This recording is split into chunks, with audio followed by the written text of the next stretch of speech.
welcome to Joyful Sober, a series of conversations about a life less boozy.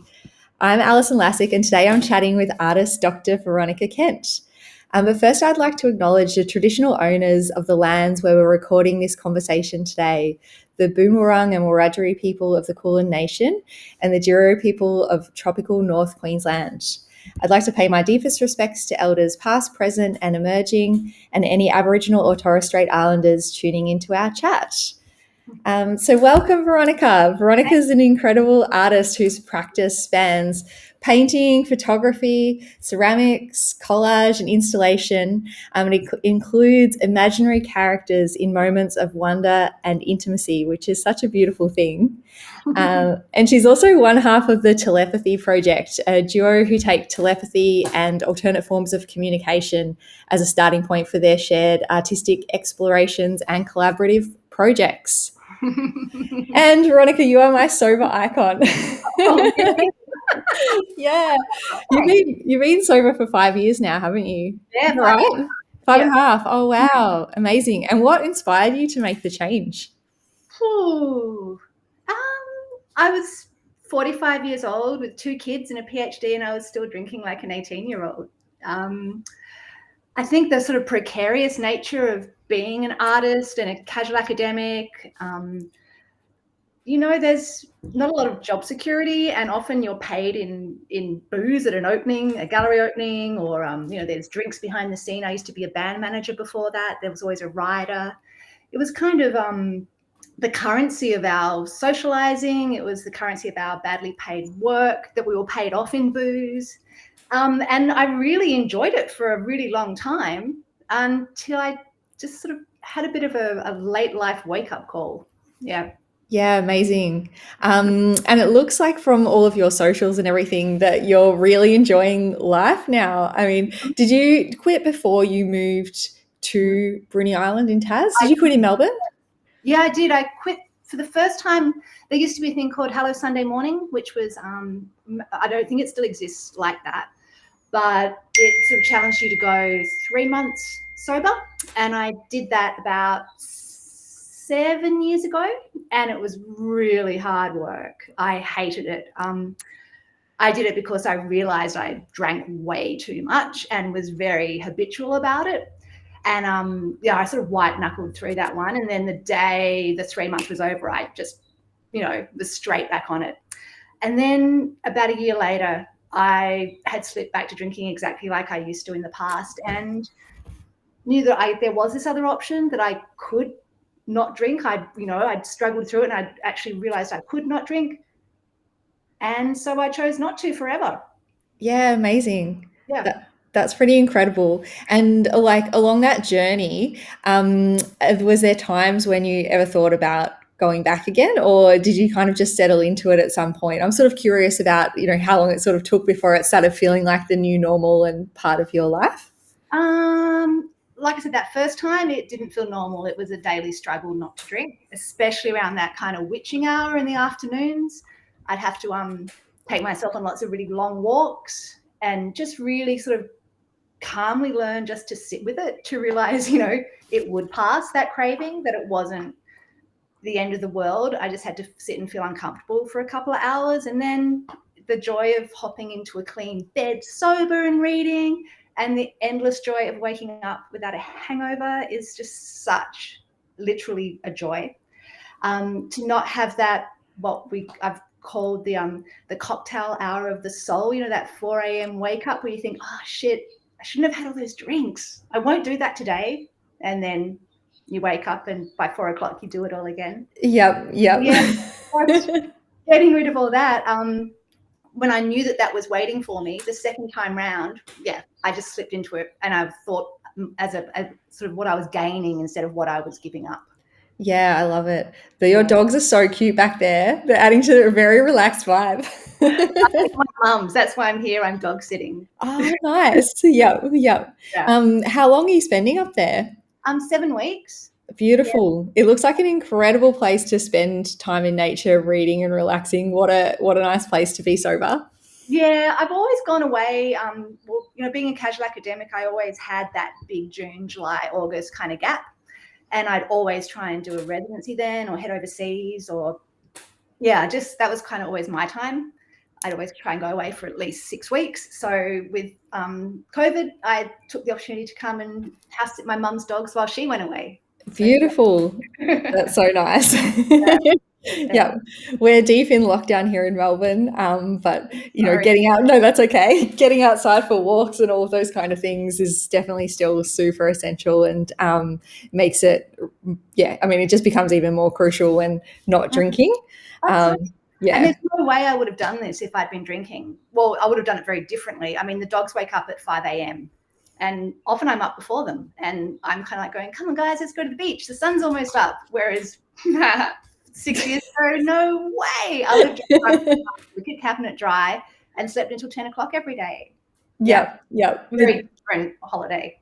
Yeah, nice. With the dogs probably trying to wake you up. Yeah. Back then it would have been, yeah. Now I wake them up. Yeah, nice. That's so cool.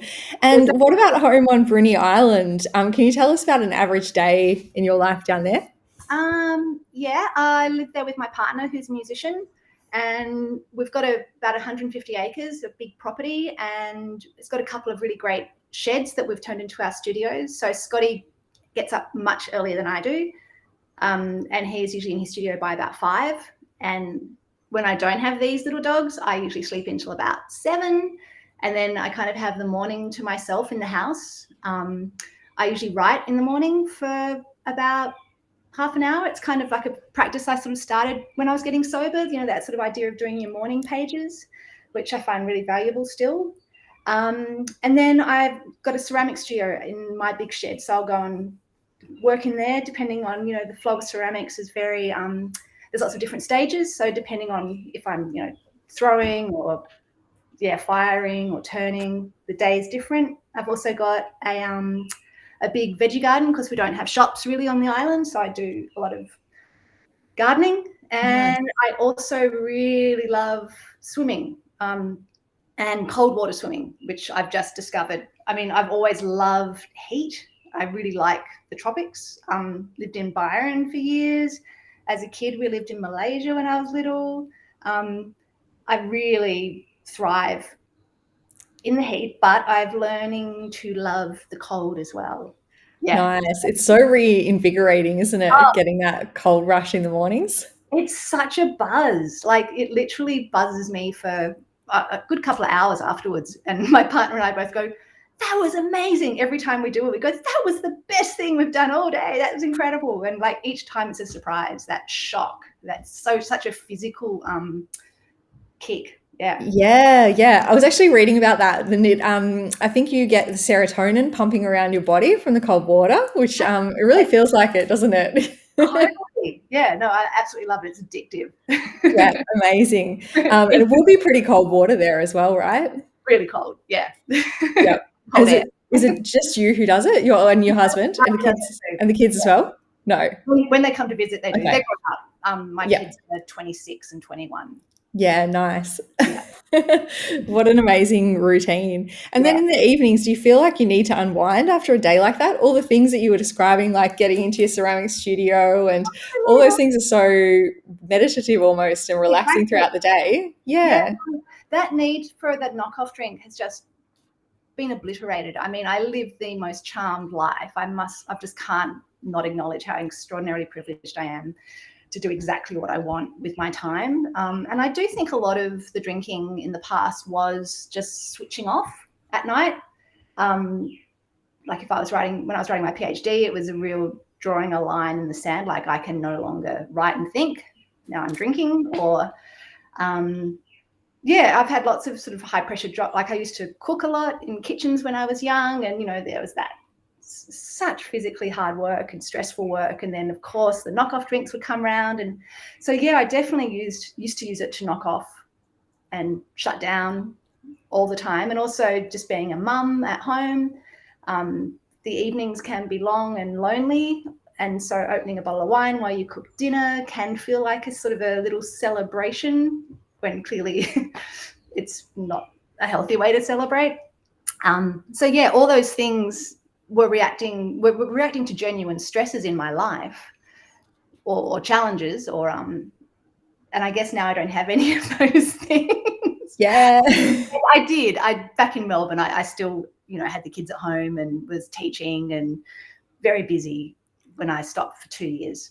Yeah, yeah. But it seems you sort of built a life that you don't need to numb out from or sort of just, Totally. yeah, which Yeah, is quite yeah. amazing as well.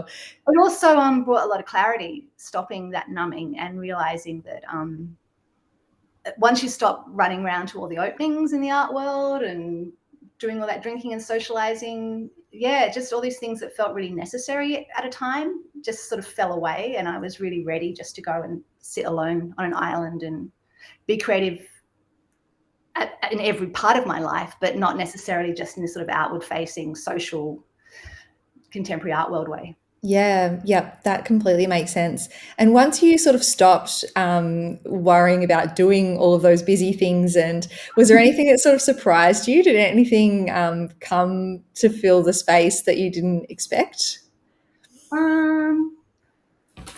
Well, things like cold water swimming, Yeah, yep. enjoying the morning.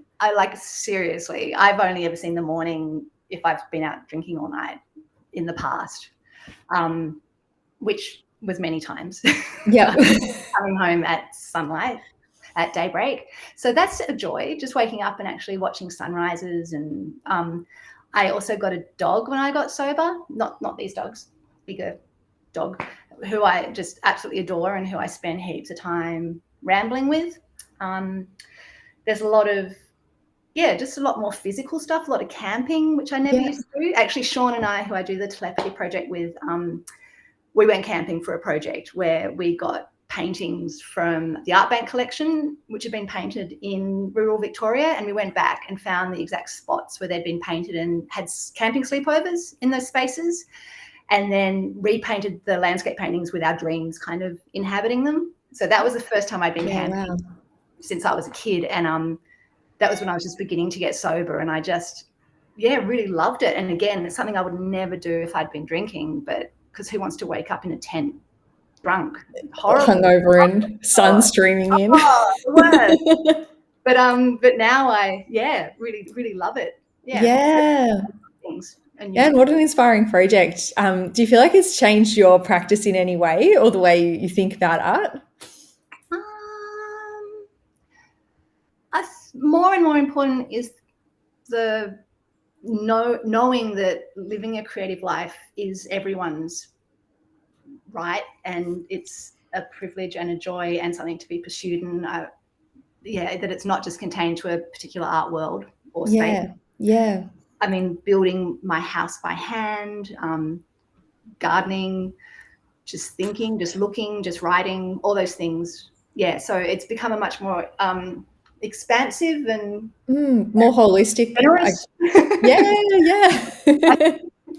attitude to like not to say that I don't absolutely love it when I come back to Melbourne and catch up with my beautiful art people and those extraordinarily intelligent, beautiful, versatile minds.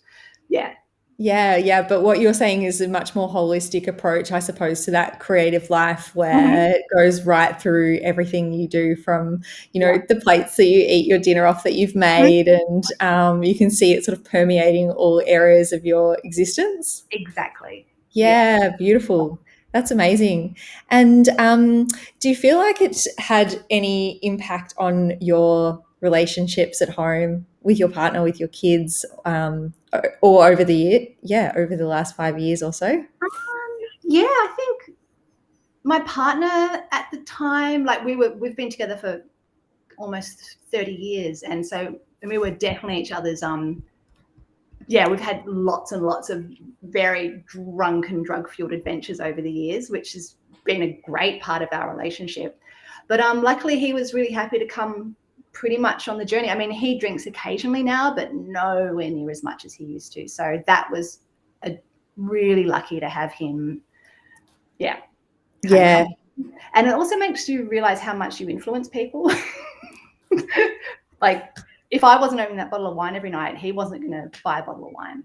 Yeah. So drink along with me. I mean, he had plenty of time to drink as a musician in his in his professional life. But so he came along. And I think my kids were kind of surprised, but also I was very open about trying to get sober. Like I'd post about it on Facebook and I let them know that I was trying to do it. So I think that was hopefully some way of amending all the years of them watching me drink.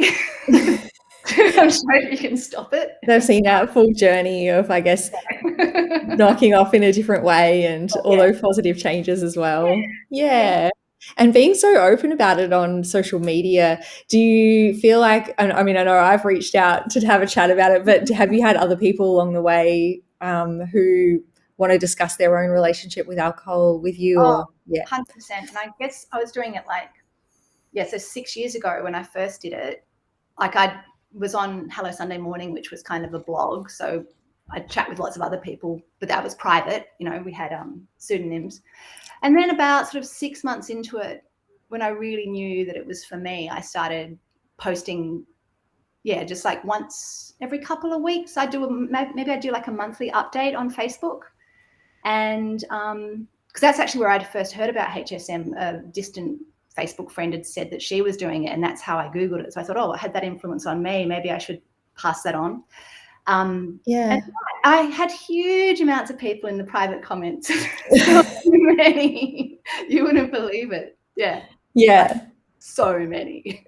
Doesn't really surprise me at all from my own experience either, but it's quite nourishing in a way in those early stages as well. I'm so happy for anyone to reach out to me because it's also sort of reinforcing that it's, you don't feel alone, that other people are thinking about these things, and we've all got our own relationship with alcohol, that we're sort of addressing it in different ways at different stages. Yeah. 100%. I mean, it is funny though when, you get how all your different worlds do collide in those social media spaces. Like, everyone from, the top curator to my mom to my kids' friends, parents at the school, they're all reading it. So, it sort of went into every aspect of my life. Yeah.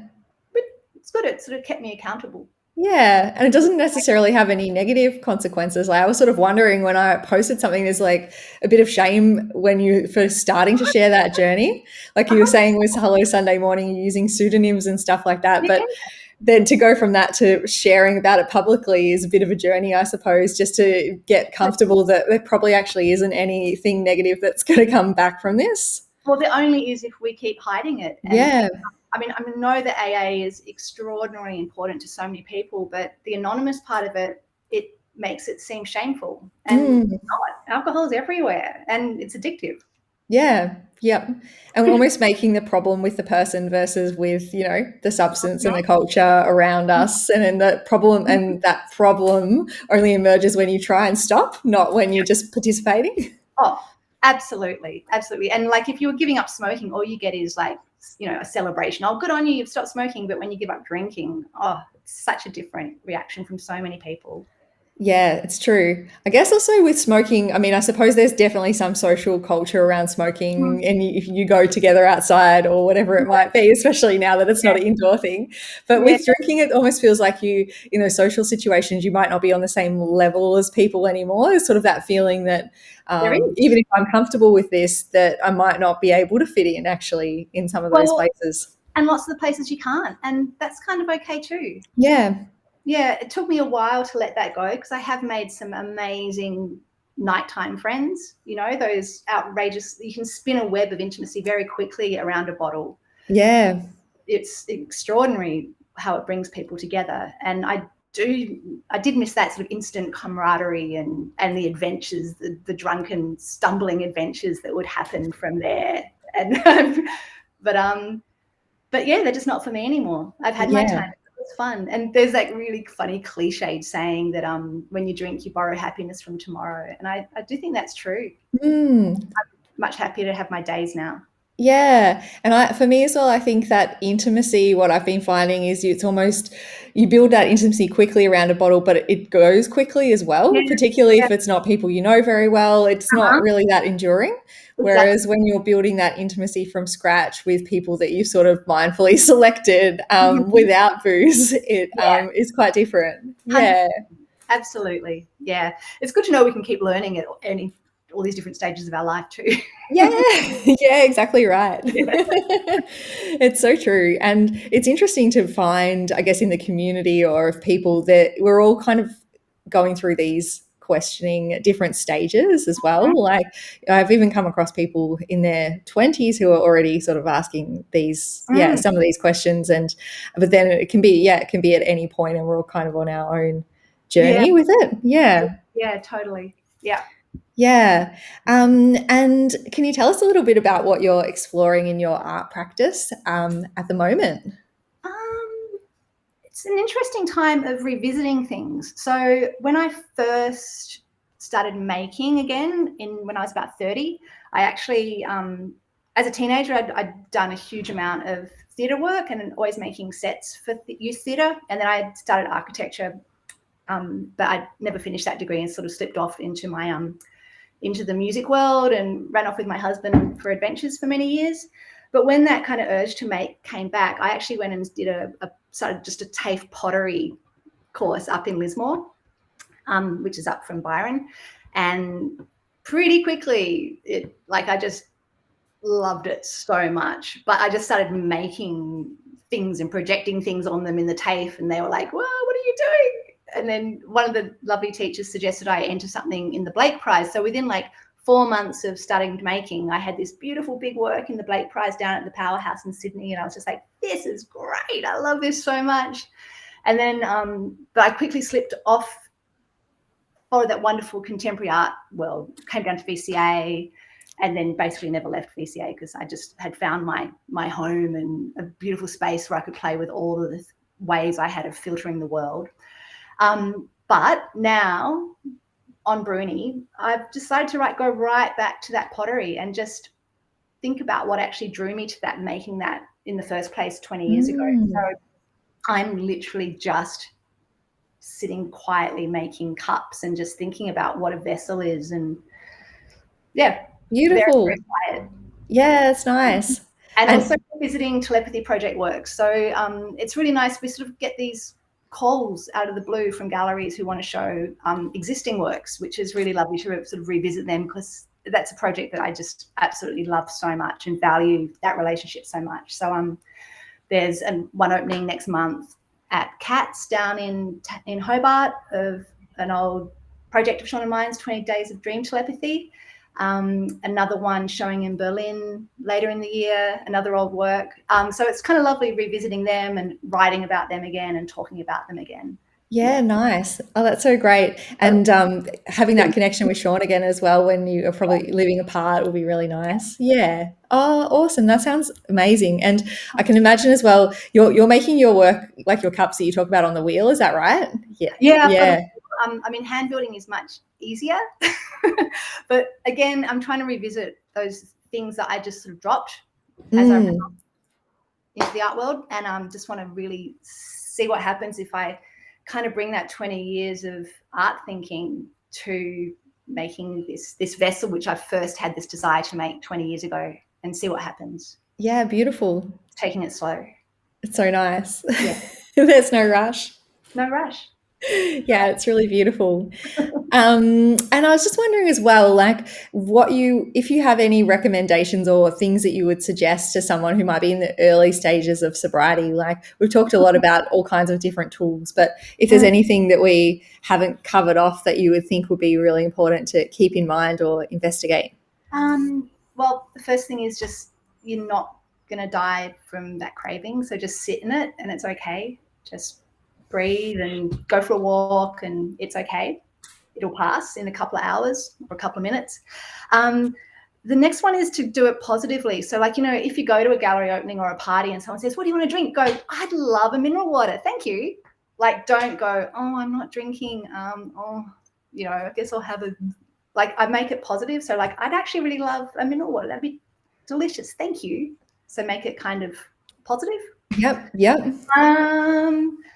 It is good to have some trusted friends to talk to. I think that's really important. And I don't feel the need to do it publicly. Obviously we're fine doing that, but that's not for everyone. And there are great resources. 6 years ago, I used to spend a lot of time online chatting with a fantastic woman called Holly Whitaker, who's in the States. And at the time she had a thing called Hip Sobriety, which was her own personal blog. And she's turned that now into this multi-million-dollar sort of amazing thing called The Tempest, I think, which is an online sobriety school.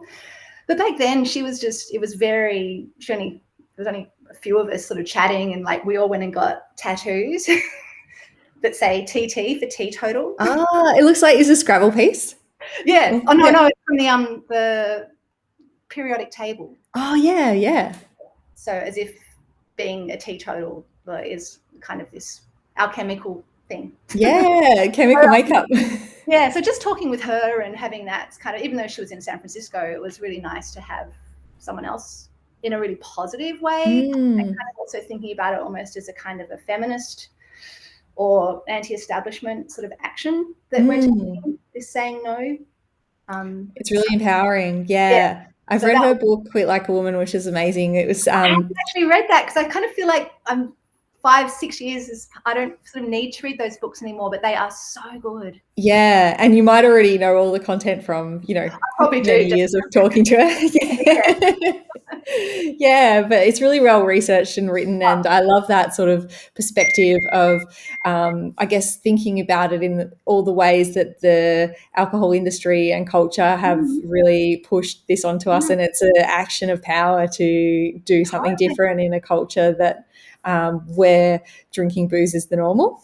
Absolutely. And also, I mean, I really do feel that a lot of my early drinking really was sort of being one of the boys.